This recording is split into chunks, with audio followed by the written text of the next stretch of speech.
안녕하십니까. 안전지대 안희석입니다. 이번에는 접지장 측정에 대해서 알아보도록 하겠습니다. 접지 측정, 사실은 전기 분야에 아주 오래 근무하신 분들도 상당히 어려움을 겪거나 또는 실수를 많이 하는 분야 중에 하나입니다. 잘 알려지지 않은 접지 측정의 여러 가지 노하우, 한번 이번 기회에 제대로 알아보도록 하겠습니다.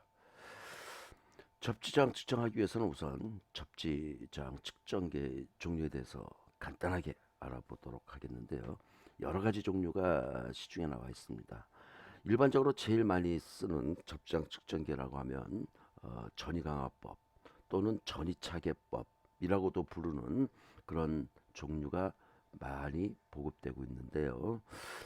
이 외에도 후크온 방식의 접지장계 또는 다기능형, 이 다기능형이라고 하는 거는 접지형 측정뿐 아니라 루프 임피던스라든가 컨티뉴티티 또는 대지저항, 이런 그 접지 측정의 여러 가지 요소를 하나의 장비로 다 측정할 수 있는 그런 장비들을 말하게 되겠습니다.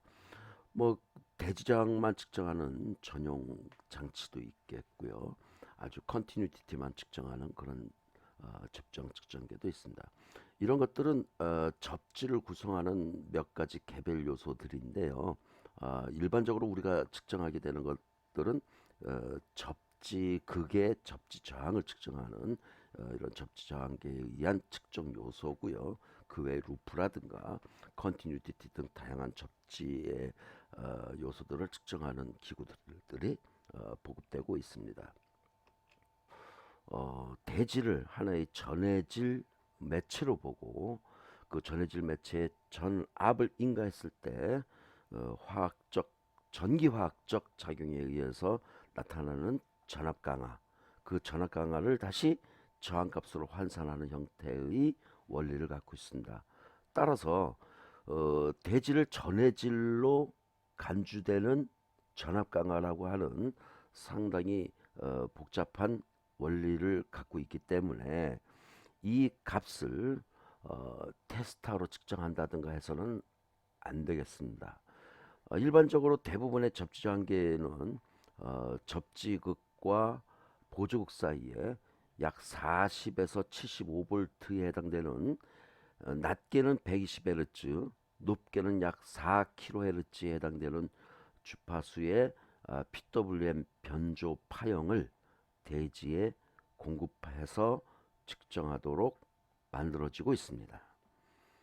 접지한계를 구입하면 이렇게 접지저항계 본체뿐 아니라 이렇게 보조극 보통은 두 개를 한 세트로 하고 그 다음에 측정용 리드선을 세 개 해서 한 세트가 구성된 상태로 공급되고 있습니다.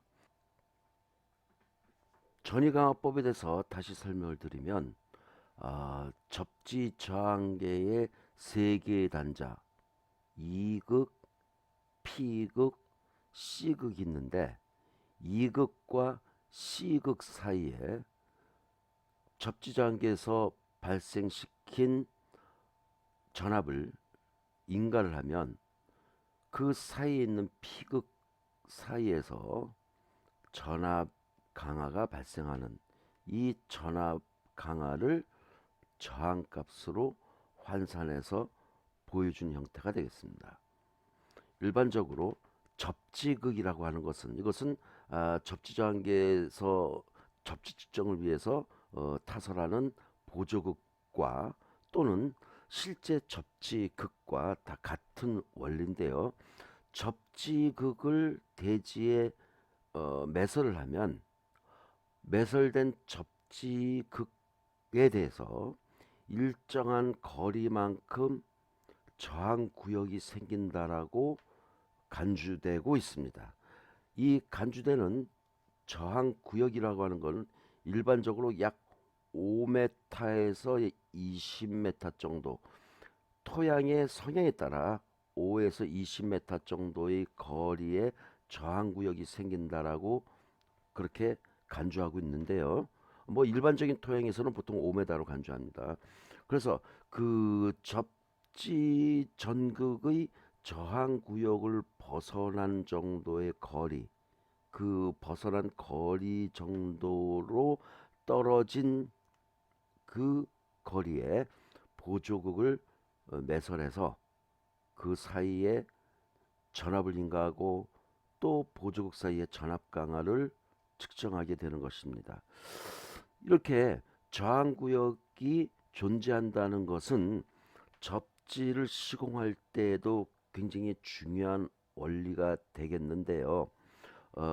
만약에 접지를 시공하고 그 시공한 접지의 접지 저항 값이 제대로 된 값이 안 나온다. 즉, 우리가 원하는 접지 저항 값 이하가 되지 않는 경우에 따라서는 다시 또 접지극을 추가 설치해서 접지 저항을 떨구려고 하는 시도를 하게 되는데, 그런 경우에 저항 구역을 벗어난 거리에 접지를 시공해야 충분히 접지 저항을 떨굴 수 있는 효과를 갖게 됩니다.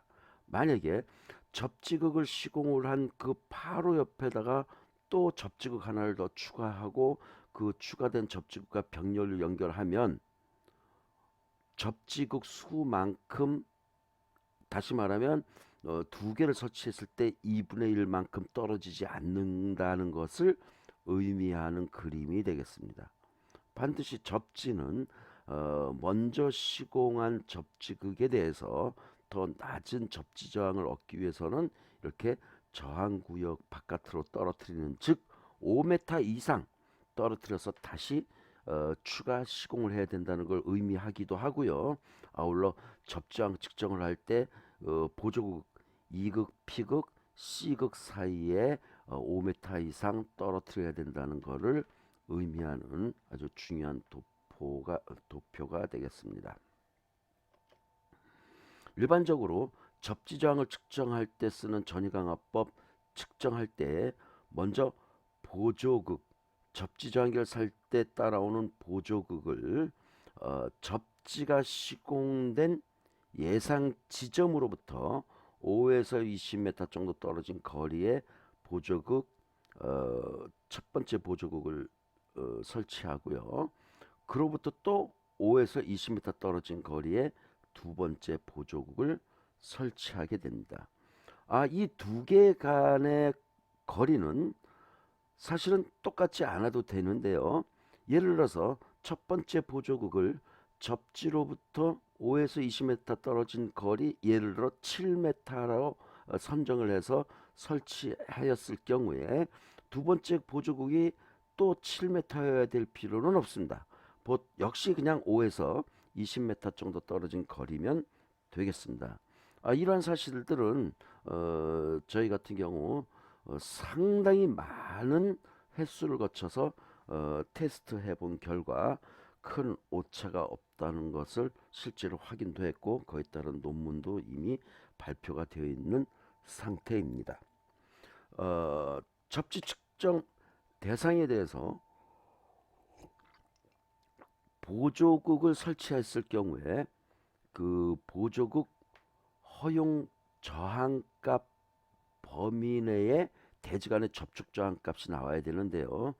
이 보조국이 대지에 대해서 접촉한 접촉 저항, 이 접촉 저항에 대해서 접지 저항계는 측정값이 천차만별로 나타나게 됩니다. 경우에 따라서는 측정이 불능이거나 어떤 경우에는 아예 엉뚱한 값을 나타내게 됩니다. 예를 들어서 내가 구입한 접지 저항계가 허용 접촉 저항값이 500옴 이하일 것을 요구하는 접지 저항계인 경우에 보조국을 설치했는데 그 보조국이 대지간 약 700옴 또는 900옴이 나왔다 하면 그때 측정한 값은 무효입니다. 왜냐하면 신뢰 구간을 상실한 값이기 때문에요. 또는 경우에 따라서는 측정 자체가 안 나오기도 합니다. 어떤 경우는 OL이라고 하는 표시를 한다든가, 어떤 경우는 그냥 측정 불능이라고 하는 특이 표시를 하게 되기도 하고, 또 값이 나왔다 하더라도 그 값 자체는 실제 우리가 원하는 접지전 값이 아닌 값이 나오게 됩니다. 그래서 보조극을 설치를 하면 설치된 보조극을 각각의 접지 저항값을 테스터로 잠시 측정을 해야 됩니다. 이때 측정하는 테스터에 의한 측정값은 접지 저항값이 아닙니다. 그냥 저항값입니다. 이 저항값 대지 간의 접촉 저항값입니다. 이 대지 간의 접촉 저항값이 허용 저항값인가를 확인을 꼭 하셔야 됩니다. 그래서 확인하는 방법을 보면 우리가 측정을 시도하려고 하는 접지 측정 대상에 대해서 테스터와 리드선을 이용해서 이렇게 보조극과 접지 대상 사이에 테스터를 가지고 저항을 측정하는 방법이 있겠고, 또는 경우에 따라서는 두 개의 설치된 보조극 사이를 테스터로 측정하는 방법이 있겠습니다. 뭐 어떻게 측정을 하든 중요한 거는 두 개의 보조극의 각각의 접지 간 접촉 저항이 그 접지 저항계의 매뉴얼에 있는 보조극 간 허용 접촉 저항값 범위 내에 나와야 된다는 것입니다. 이 값은 제품마다 천차만별로 다르게 되는데요. 제가 옛날에 써봤던 어떤 모 회사의 제품은 500옴이 나왔고, 그 500옴을 거의 웬만한 토양에서는 얻기가 힘들었기 때문에 측정하는 족족 전혀 엉뚱한 접지 저항 값이 나와서 멀쩡한 접지를 불량한 접지로 표시하는 그런 사례가 왕왕 있었습니다. 이 점 각별히 유의하시고, 경우에 따라서는 이런 그 접지 저항 값이 전혀 엉뚱하게 나올 때 그 값에 의해서 불합격 등의 여러 가지 불이익이 있을 수 있기 때문에 꼭 유념해 주시기 바랍니다. 또한 이런 문제는 어떤 검사 과정에서 불합격이라는 판정이 나왔을 때 다시 한번 보조극의 상태를 확인하고 측정을 시도했던 그 측정기의 허용 대지 접촉 저항 값을 재확인해서 그 내용이 측정에 적합한지를 검증을 하고, 그것이 검증될 수 있는 다른 접지 저항계를 이용해서 측정한 결과 합격 범주에 들어오는 그런 사례도 덜어 있었기 때문에 우리 전기 업무를 하시는 분들 꼭 유념해 두시길 바라겠습니다. 일부 제품은 매뉴얼에 이 값을 제시하지 않는 경우도 있습니다. 이런 제품은 가급적이면 구입하지 않기를 바라고요. 또 일부 제품은 이 값이 매우 낮은 값, 조금 아까 말씀드린 것처럼 500옴 이하를 요구하는 그런 제품도 있습니다.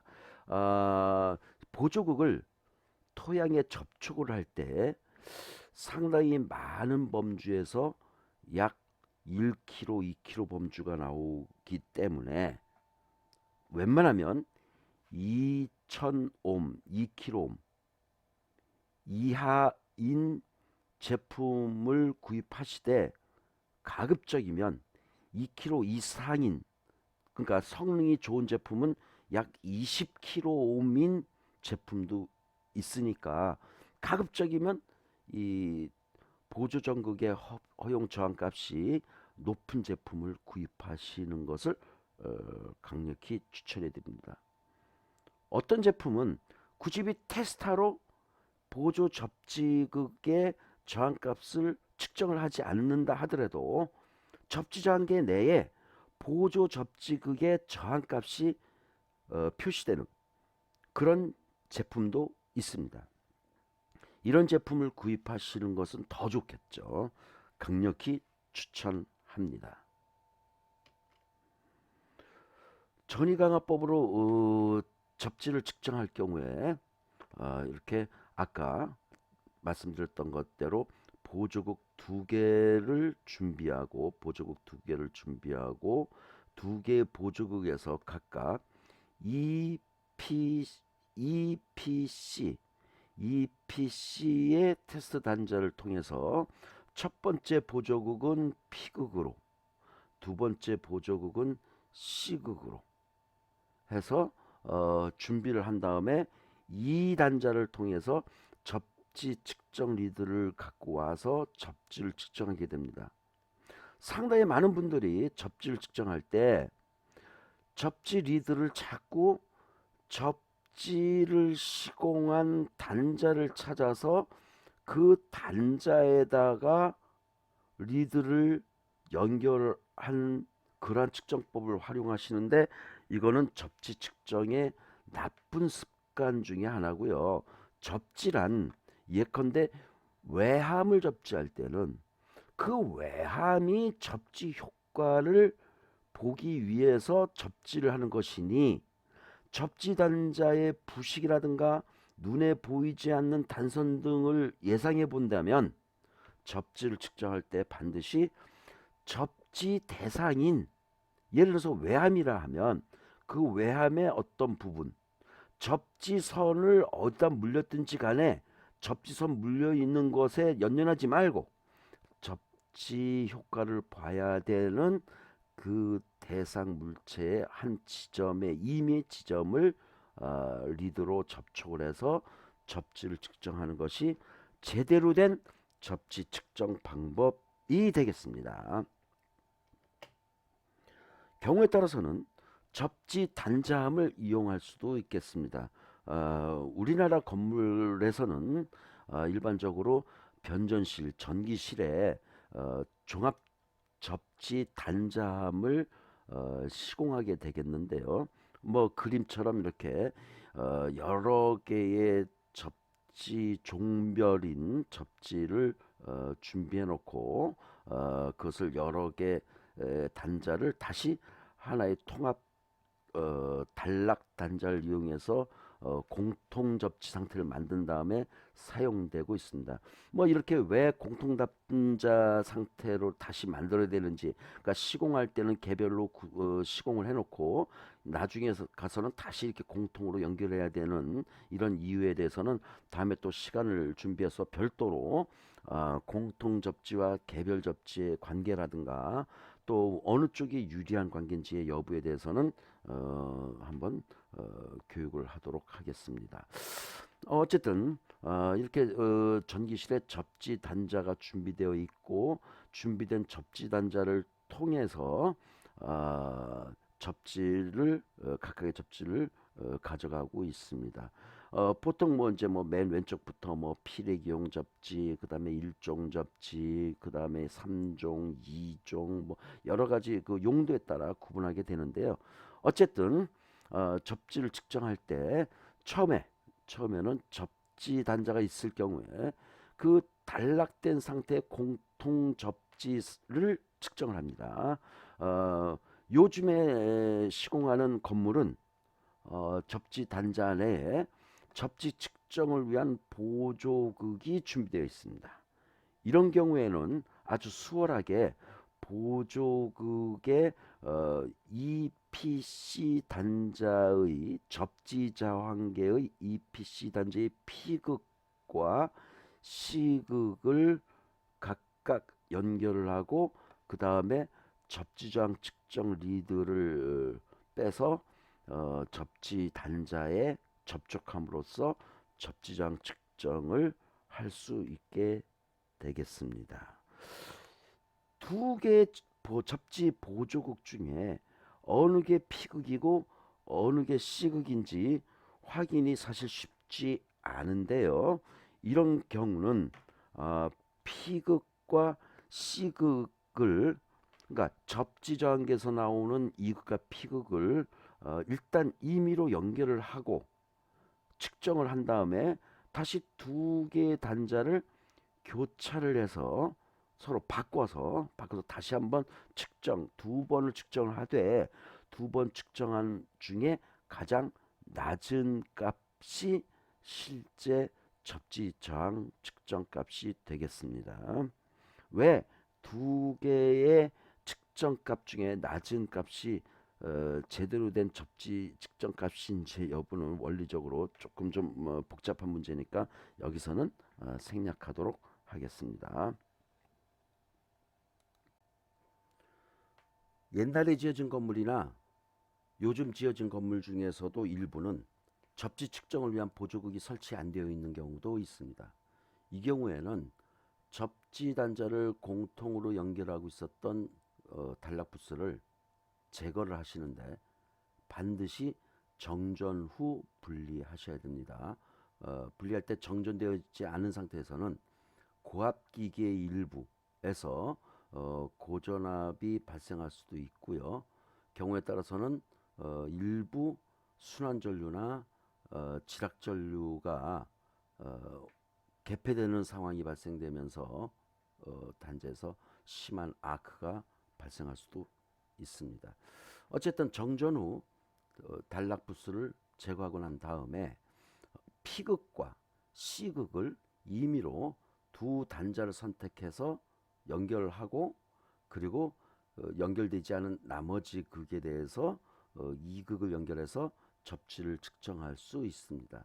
이렇게 측정을 하고 나면 이번에는 아까 E극과 P극으로 활용했던 두 단자를 측정을 이미 마친 단자로 이동을 해서 준비하시고 나머지 미처 측정 못한 다른 접지 단자를 측정하시면 되겠습니다. 이 경우에도 P극과 C극은 서로 교차해 가면서 2회 측정을 해서 낮은 측정값을 접지장 값으로 선택하시면 되겠습니다. 다시 정상적으로 P극과 C극을 접지 측정 보조극에 연결을 한 경우 나머지 우리가 측정을 하고자 하는 접지 단자를 각각 2극을 이용해서 접촉해 가면서 측정을 하시면 되겠습니다. 두 가지 방법. 단락 부스바가 연결되어 있는 상태의 공통 접지 상태를 측정하셔야 되고요. 그리고 정전한 후에 각각의 접지 측정을 하셔야 됩니다. 두 가지 경우가 반드시 필요한데요. 그 이유는 공통으로 연결을 했을 때 접지 저항값의 기준이 존재하고 개별적인 접지의 측정값에 대한 기준이 존재하기 때문이고요. 이 경우 반드시 정전을 해야 된다는 일부 업체에서 정전을 하지 않고도 접지를 측정할 수 있다라고 얘기하는데 그 내용을 확인해 보면 조금 문제가 있는 내용으로 확인되고 있습니다. 각별히 유의해 주시고요. 반드시 정전 후 공통 접지 단자를 분리해서 개별 각각의 접지를 측정하셔야 된다는 거. 정전하지 않고 이 단락 부스를 제거하다가는 고전압이나 일부 순환전류 등에 의해서 아크로 부상을 당할 수 있다는 그런 점 유념해 두시기를 바라겠습니다. 이제 접지 단자의 측정이 끝나고 나면 그 다음에 각각의 접지 대상 기구들 고압기기라든가 저압기기라든가 각각 접지가 되어 있는 대상 기구들로 2극 리드를 옮겨가면서 측정을 하게 되겠습니다. 아까도 말씀드렸듯이 접지를 측정할 때에는 접지 단자를 찾아서 그 접지 단자의 접지 리드, 2극 리드를 연결해서 측정하는 게 아니라 저압, 고압 기기의 외함을 접지 측정할 경우에 그 외함이 접지 효과를 보는 것을 측정하는 것이므로 접지 측정이 가능한 페인팅이 되어 있지 않은 금속 요소를 찾아서 그 금속 요소에 리드를 연결하고 접지를 측정하게 됩니다. 만약에 주변이 전부 콘크리트 바닥이어서 접지극 P극과 C극을 준비하기가 어려운 경우라 하더라도 콘크리트 바닥을 찾을 수만 있으면 접지 측정이 가능한데요. 우선 주변의 콘크리트 바닥에 물을 5m에서 20m 간격으로 충분히 적셔둡니다. 다음에는 철망을 준비해서 그 위에 철망을 덮어놓습니다. 철망 위에 다시 부직포를 올리고 그 부직포를 또 적셔둡니다. 이 작업을 통해서 두 개의 접지 측정을 위한 보조극이 준비되는 것입니다. 준비된 두 개의 부직포 접지극을 각각의 접촉 저항을 알아보기 위해서 테스타 등으로 저항을 측정하고 그 값이 보조극 허용 저항값 범위 내에 들어오는지 확인을 합니다. 그 값이 허용 범위 내에 들어온다면 이제 접지 저항계를 이용해서 접지를 측정할 수 있습니다. 간혹 이렇게 부직포 접지극도 준비를 못하는 여러 최악의 환경에서는 결국 주변의 철골을 이용해서 또는 수도극을 이용해서 이전법 측정을 하게 되는데요. 이 이전법 측정은 간이 측정법으로서 아주 오차가 많은 그런 측정법입니다. 웬만하면 이전법 측정을 피하시는 게 좋고요. 또 이전법 측정 결과 어떤 검사 과정에서 실제로 불합격 나는 사례가 덜어 있는데요. 3전법에 비하면 대체적인 확률로는 높은 값이 관측되는 이유입니다. 어쨌든 필요에 의해서 이전법 측정을 할 경우에는 전제 조건은 철골이 용접에 의해서 서로 연결되어 있는 전기적으로 거의 완벽한 그런 철골을 이용하거나 수도극을 이용할 경우에는 수도관 내에 물이 있어야 하는 물이 있는 수도관을 이용하셔야 되겠습니다. 또 수도관 중간이 합성 수지관으로 이어져 있다던가 하면 이용할 수 없게 되겠습니다. 이렇게 이전법을 사용할 때는 접지 측정기의 EPC 단자 중에서 P극과 C극을 서로 단락을 시키고 합선을 시키고 그래서 E극과 PC극 이렇게 두 군으로 만들어진 조합을 그대로 한쪽 단자는 수도극이나 철골에 그 다음에 2단자는 접지 대상 접지 측정 요소에 접촉을 해서 접지 측정을 하게 되겠습니다. 간이 측정법이므로 그 값에 절대적인 신뢰는 하지 마시고요. 사실은 이때 나타나는 측정값은 루프 저항값입니다. 엄밀히 말하면 접지 저항값이 아니기 때문에 이것도 참고하셔야 됩니다. 더욱이 측정값이 10옴 이하가 나왔을 때는 해당되는 측정값은 불인정, 부정으로 간주됩니다. 그러니까 10옴 이하의 값은 임의의 값이기 때문에 그 값은 접지 저항 값으로 아예 인정할 수조차 없다는 것을 염두에 두시기 바랍니다. 이러한 이유는 아까도 얘기했듯이 정상적인 전위강화법에 의한 접지 측정은 대지를 전해질로 하는 그 대지의 전류를 인가해서 전기화학적인 전압 강화를 저항값으로 환산한 값이라고 말씀드렸는데 이전법은 단지 대지를 그냥 저항체로 보고 거기에 소스를 인가해서 그 소스가 리턴되는 값, 그러니까 전류가 단순히 리턴되는 값을 저항값으로 읽게 되는 결과이기 때문에 루프 임피던스 값이 되겠고요. 측정값 자체도 실제로 루프 값에 의존하게 되겠습니다. 만약에 우리가 접지를 측정하려고 하는 대상 금속물이 구조물과 접촉되어 있고 또 우리가 측정하려고 하는 대상 기구도 구조물의 볼트라든가 용접 등으로 접촉되어 있다면 이때 이전법으로 측정하는 값은 단순히 금속을 연결해서 오는 루프 값일 가능성도 많은 이런 건축물의 루프 간 간섭으로 인한 오동작 사례도 왕왕 발생하고 있는 것도 주의해야 될 대상입니다. 접지저항을 측정할 때는 우선 내부 전지를 확인하고 그리고 많은 기술자들이 빠뜨리는 문제 대지 전압을 확인하셔야 됩니다. 정상적인 접지저항계라면 대지 전압 측정하는 전압 레인지가 있는데요.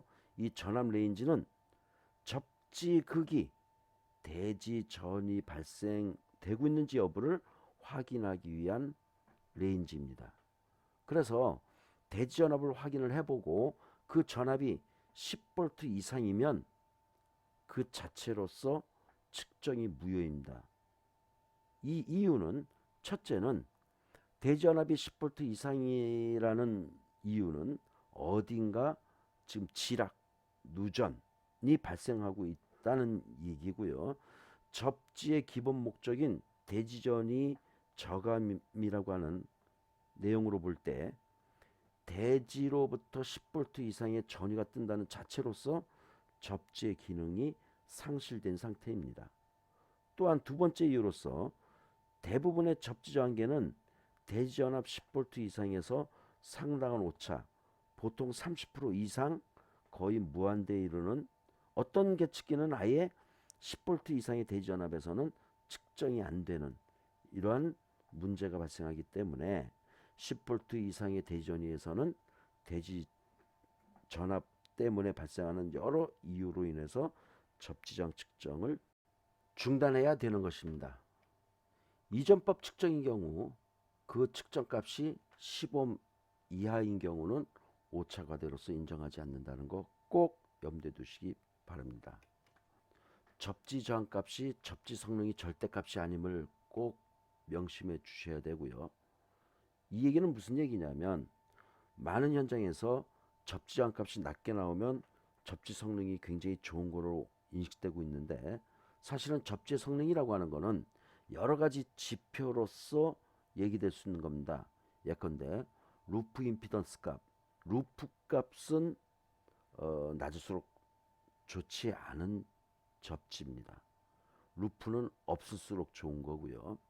그 다음에 컨티뉴티 임피던스, 연속성이라고 얘기하는데 접지를 연결한 기기 연결점에서 접지 단자까지 얼마만큼의 임피던스가 형성되어 있는가의 여부입니다. 이 값은 낮을수록 좋은 거죠. 만에 하나 지락이 발생되었을 경우 지락 전류를 충분히 통전시킬 수 있는 능력이 있는가의 여부도 접지의 성능 가늠 인자입니다. 경우에 따라서는 주파수 특성도 접지의 중요 성능 지표가 되겠는데요. 예를 들어서 고주파를 이용하는 각종 통신기기의 노이즈 장애를 위한 접지라든가 또는 피레침 접지 같은 경우는 순간적으로 발생하는 과도 임펄스, 아주 높은 주파수 성분이 되겠죠. 이러한 주파수 성분으로부터 충분히 낮은 임피던스를 유지해야 될 뿐더러 또 그때 발생하는 순간적 대전류의 과도 특성에도 얼마만큼 견디면서 회로 정수 값의 안정을 빠른 시간 내에 이룰 수 있는가도 성능 지표일 수 있습니다. 또는 접지 저항 값은 낮지만 여기저기 부식되어 가고 있다면 그것도 접지로서 좋은 접지가 될 수 없겠죠. 접지 도선의 굵기도 기계적 강도까지를 포함한 충분한 굵기를 유지하고 있는가도 접지 성능의 중요 지표가 되겠습니다. 간혹 클램프온 방식의 접지 저항계라고 하는 제품이 판매되고 있는데요. 그 원리를 잠깐 알아보면 클램프 방식의 접지 저항계 안에는 두 개의 CT가 준비되어 있고 그중 하나의 CT로 측정을 위한 캐리어가 유입됩니다. 유입되면 자기장 유도에 의해서 회로에 전자류가 흐르게 되고요. 흐르게 된 캐리어 전류, 유도된 캐리어 전류가 다시 피드백되는 그 전류의 크기를 두 번째 CT가 검출하게 됩니다. 이때 검출되는 전류의 감쇄 상태를 저항값으로 환산해서 읽게 되는 원리를 가지고 있는데요. 신호를 인가했을 때 유도된 유도 전류가 회로 내를 통과해서 다시 되돌아올 수 있는 루프가 있어야만 정상적인 측정이 가능합니다. 이러한 신호를 인가했을 때 되돌아오는 루프 값이 22,900 같은 전로인 중성점 다중접지 방식인 경우에 중성점 다중이라는 말이 이야기하듯 여러 장소에서 접지 저항이 존재하니까 여러 군데 접지 저항들의 합성 접지 저항값은 굉장히 낮은 값이 될 것이 자명하므로 이때 이러한 원리의 클램프 방식의 접지 저항계라고 하는 기계를 접촉을 하면 전체 간섭되는 저항값은 내가 지금 측정을 위해 클램프한 접지 쪽의 접지 저항값이 관측되는 그런 원리입니다.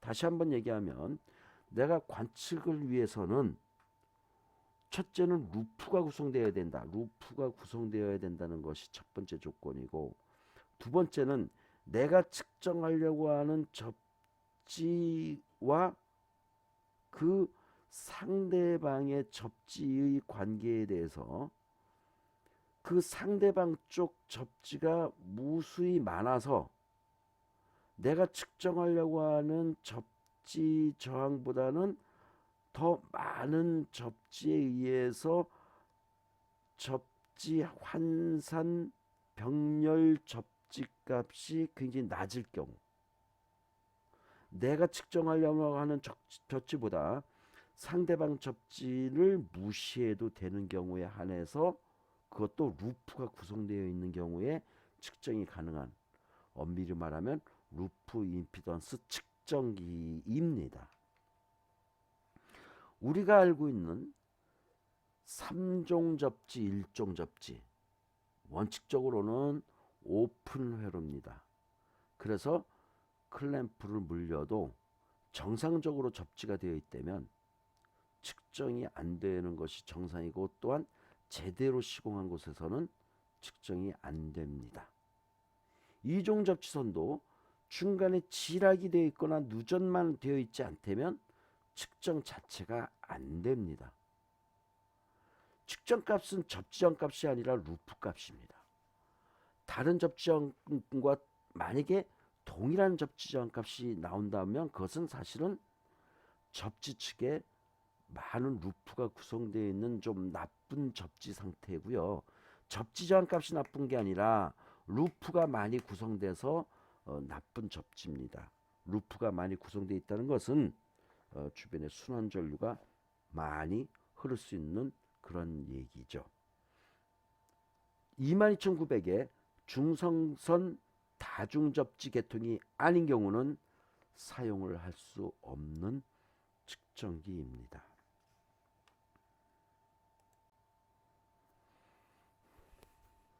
클램프온 방식으로 측정을 했더니 어떤 측정값이 나오는 경우, 그 나오는 경우를 조금 더 고민해 보면 이런 경우입니다.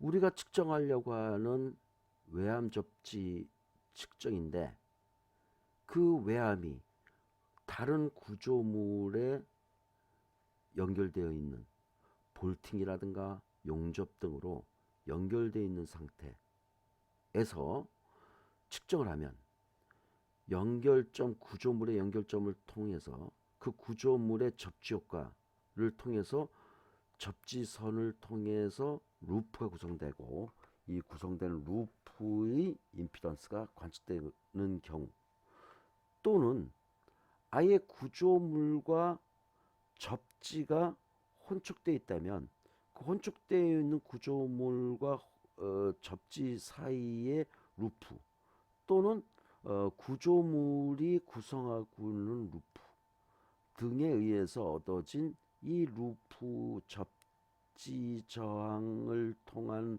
값의 합성값들이 관측되는 것입니다. 뭐 편의상 루프를 한 개, 두 개만 그렸지만 실제로는 무수히 많은 루프가 구성되게 됩니다.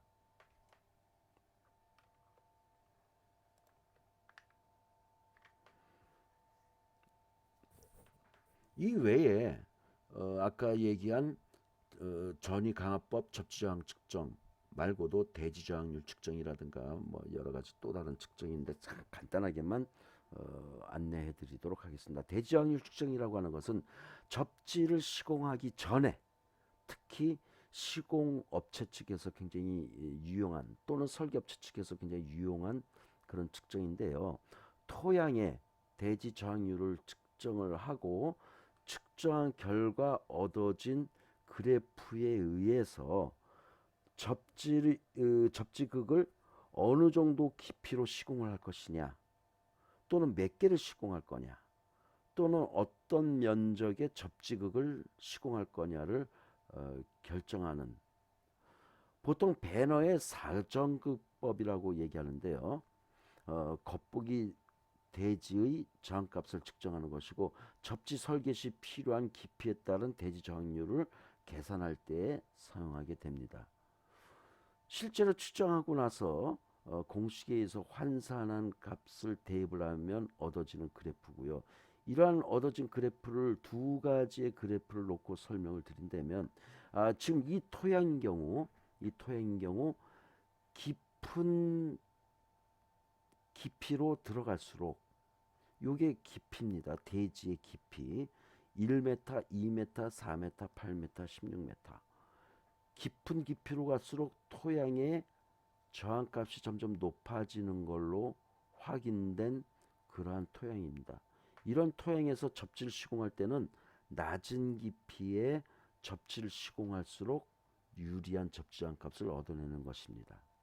이러한 그래프를 얻어낸 토양인 경우 역시 낮은 곳, 또는 8m 정도의 깊이에서 잠깐 토양 저항률이 낮아지는 것을 확인할 수 있습니다.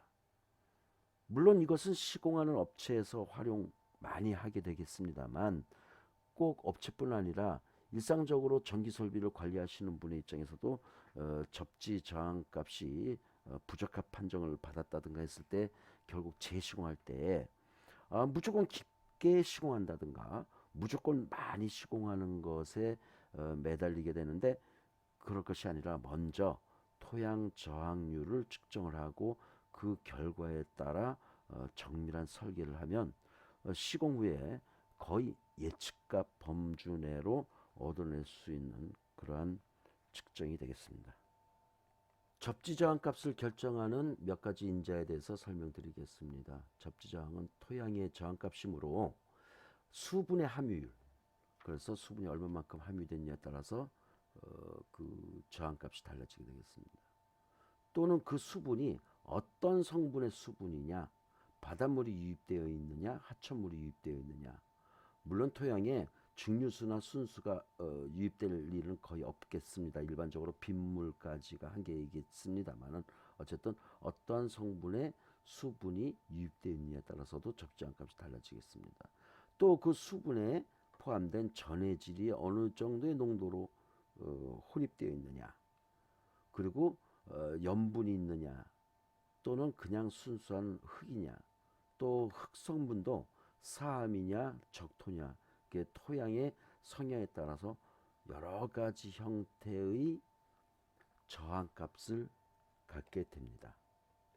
또한 계절에 따라서도 그 변화 요인이 큰데요. 접지 저항값은 일반적으로 동절기 1월, 2월, 그리고 12월에 굉장히 높은 접지점 값을 갖게 됩니다.